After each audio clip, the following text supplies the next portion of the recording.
plupart qui se sont arrêtés ou qui se retrouvent immobilisés du fait de notre présence, nous vous saluons tous.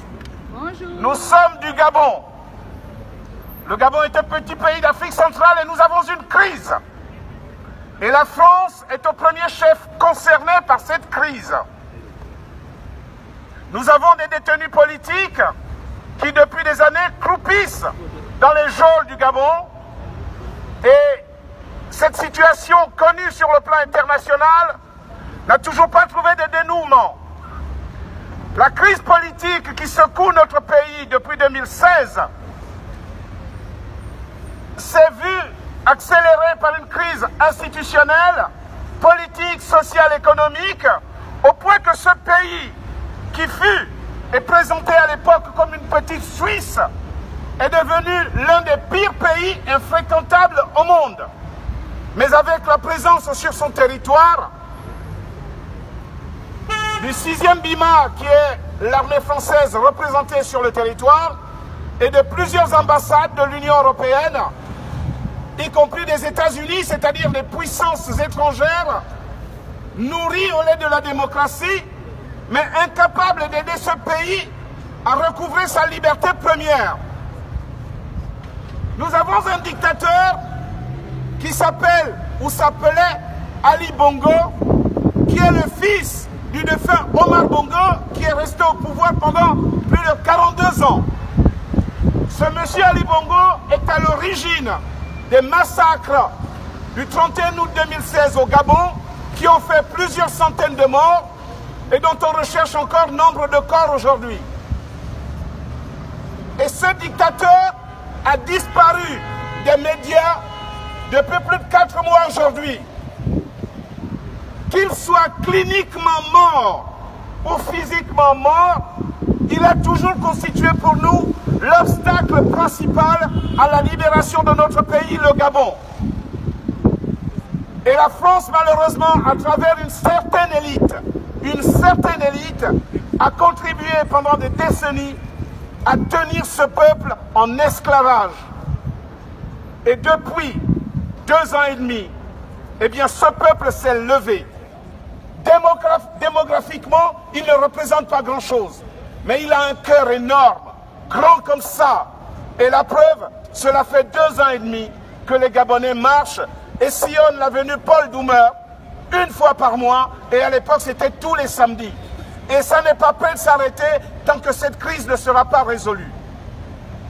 Cette crise a amené la communauté internationale, et notamment à travers le Parlement de l'Union européenne, à adopter une résolution. Une résolution qui demandait à la France, fermement, d'intervenir pour que soit mis fin à la dictature au Gabon. À ce jour, cela n'est pas réglé. Et c'est inacceptable et inadmissible. Il y a quelques jours, Emmanuel Macron, président élu de la France, a adressé une lettre ouverte aux Européens.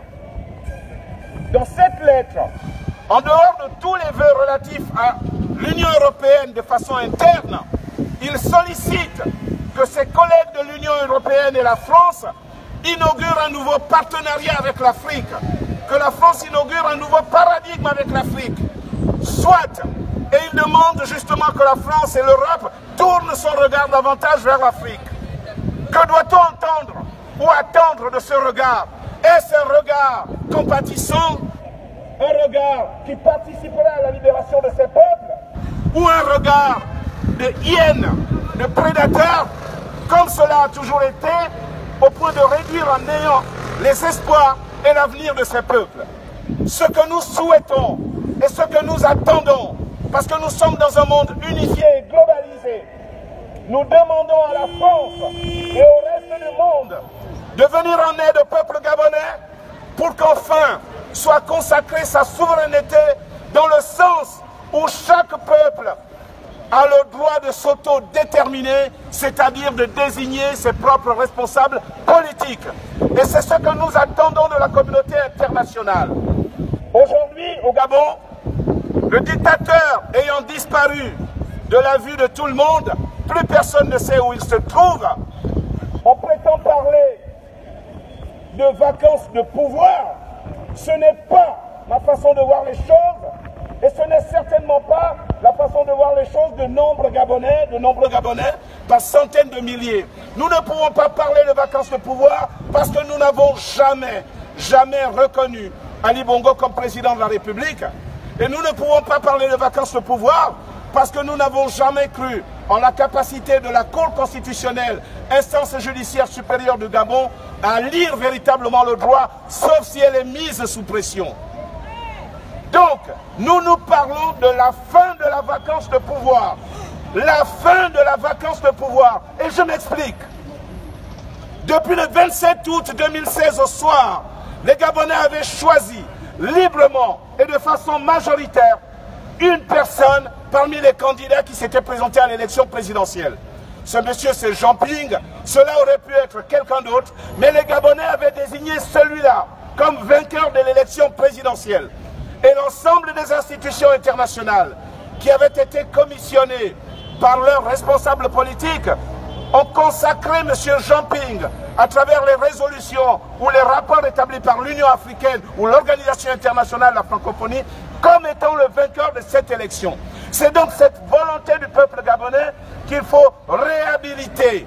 Je parle de la fin des vacances de pouvoir parce que la constitution de notre pays, dans son article 13, une constitution dupliquée par rapport à la constitution de 1958 de la France, prévoit justement la vacance de pouvoir au cas où le président de la République, par quelques moyens possibles d'empêchement, se trouverait dans l'incapacité d'exercer le pouvoir.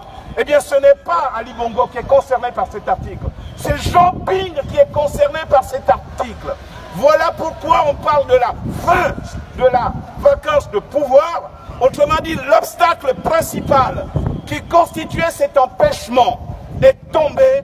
On se doit aujourd'hui de réhabiliter le président de la République qui avait été en incapacité d'exercer ce pouvoir, de pouvoir l'exercer à partir de maintenant. Voilà pourquoi nous militons pour que la souveraineté du peuple gabonais soit respectée et que par voie de conséquence, si et seulement si, quelle qu'en soit la forme, si on doit aller à des négociations, si la Commission africaine des droits des peuples doit prendre une décision, si le Parlement européen doit à nouveau se prononcer, ou si la France doit peser de tout son poids pour que la crise gabonaise soit résolue, eh bien elle doit être résolue dans ce sens-là, constater qu'il y a une fin de vacance de pouvoir usurpé et que le titulaire de la magistrature suprême soit réhabilité dans ses fonctions afin que soit respectée la souveraineté du peuple gabonais. On parle donc de fin de vacance de pouvoir et pas de déclaration de vacance de pouvoir. Que cela soit clair pour ceux qui veulent véritablement aller de l'avant. Chers compatriotes, chers amis, nous avons besoin de l'aide de tout le monde et de la contribution de tout le monde. Concentrons-nous sur l'essentiel. Restons axés sur ce que nous avons décidé le 27 août 2016 au Gabon. C'est ce qui est important. Et il importe peu que ce fût Jean Ping ou quelqu'un d'autre. Ce qui est fondamental, c'est que le Gabon bascule en démocratie politique. À savoir que le peuple a choisi et désigné quelqu'un, que celui-là exerce le pouvoir dans le cadre de la loi, de la Constitution, et que si jamais il ne répond pas aux aspirations du peuple, eh bien que ce peuple soit en capacité de le renverser. Voilà ce que c'est que la vérité légale. C'est une question de cohérence politique, c'est une question de loyauté patriotique. La cohérence politique nous oblige à ne pas nous détacher de nos convictions et de ce qui s'impose à nous, parce que c'est extérieur à nous, c'est la volonté du peuple. La loyauté patriotique, c'est la fidélité que nous accordons au choix du peuple. Le peuple a décidé, le peuple a raison, le peuple est le roi, le peuple a le pouvoir. Et le peuple devra garder le pouvoir. Passez! Passez! Voilà! C'est soit on fait